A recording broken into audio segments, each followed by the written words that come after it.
আজিকালি ৰায়ে মৰম দিব জনা হৈছে আৰু তাইৰ ওচৰত যেতিয়া এনেকে মুখখন লৈ আহে তাই এনেকে মৰম দি থাকে। আৰু মই ৰায়াক আৰু মিতুক এনেকে থাকিব দি পিনে আহি গ'লো কিটচেন। আহি দেখিলোঁ গাখীৰখিনি ফাটি থাকিল।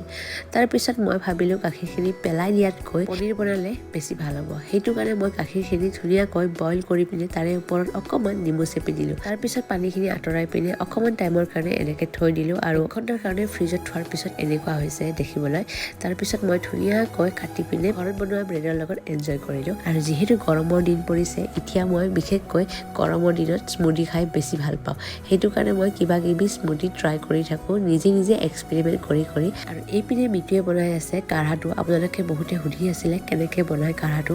আচলতে কাঢ়াটোৰ কাৰণে আপোনালোকে নিজৰ ইচ্ছামতে যি ইচ্ছা সেইটো দিব পাৰে। আৰু যাৰ কাহ চৰ্দি জ্বৰ হৈ আছে তেতিয়াহ'লে এই কাঢ়াটো ট্ৰাই কৰিব আৰু এনেকৈ ফ্লাক্সত ভৰাই থৈ পিনে চিপকৈ খাই থাকিব আৰু ট্ৰাই কৰি জনাব। আজিলৈ আহিছোঁ, বাই।